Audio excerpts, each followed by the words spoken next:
This is He Knows Everything, bringing you that heat and that far. Let's talk about it, man. Rajon fucking Rondo think he fucking slick. He's trying to talk about Dwight Howard, and he's trying to talk about basically the Anthony Davis situation to try to diffuse it. I get it. You want to be a team basketball player. You want to try to diffuse situations. You want to try to make everything look clean.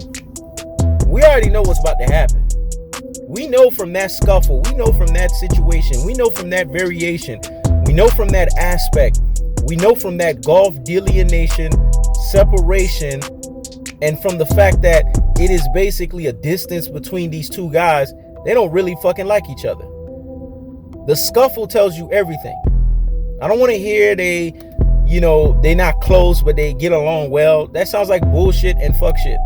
That sounds like a PC way to try to artificialize their fake relationship between Dwight Howard and Anthony Davis. Dwight Howard and Anthony Davis has problems with one another.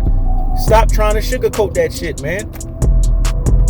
Anthony Davis is the star. Dwight Howard used to be a star, turned into a big fucking Gooftroop. He was a Gooftroop when he was a fucking star too. Now he's just more of a fucking Gooftroop. And they have problems.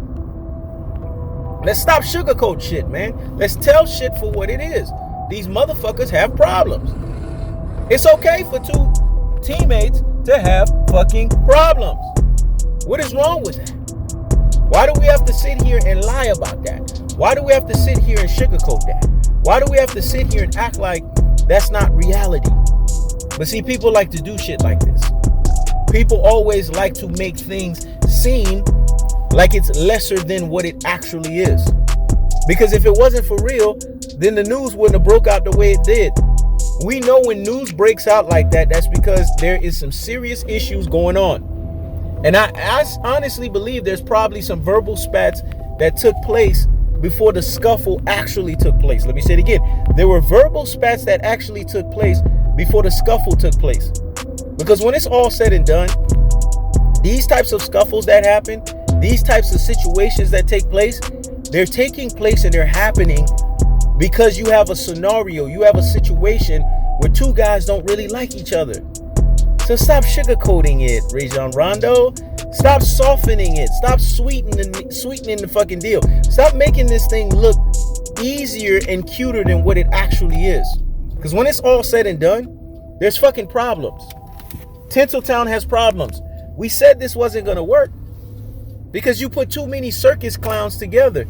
And you're thinking by putting all of these circus clowns together, things are going to actually change. No, shit is not going to change. Not like that. Not from that standpoint. Not from that aspect. Not from that variation. Not from that delineation. Not from that golf and separation. Because when it's all said and done, these things take place the way that they do because these things continuously take place. When we sit here and we look at the circumstances that's in front of us, we see two guys that detest each other. Two guys that can't stand each other, and two guys that are really and ready to go to blow with one another. That's the cold-hearted. That's the unadulterated. That's the cutthroat truth telefashion. When it's all said and done, Rajon Rondo, don't insert yourself into this Leclown show. Don't insert yourself into this shit show. It's a shit show. It's purple and gold for a reason. Because it's Tinseltown. It's Hollywood. It's Holly freaking weird. And what we shall say when we contextualize it, it's a Latin obliteration. LeBron James made the hugest gaffes of his basketball career in bringing Carmelo Anthony, Russell Westbrook of Russville, and Dwight Howard together. The shit don't work. It's like oil and water. It don't mix. It's like apples and oranges. It don't add up. And what we're seeing is the Los Angeles Fakers being what they are at their truest and their most properest levels. Los Angeles Fakers. That's the cold-hearted. That's the unadulterated. That's the cutthroat truth telefashion. I keeps the foot on the whoop. Nicks. I keeps the foot on the whoop. Nicks. This is He Knows Everything. Check it out.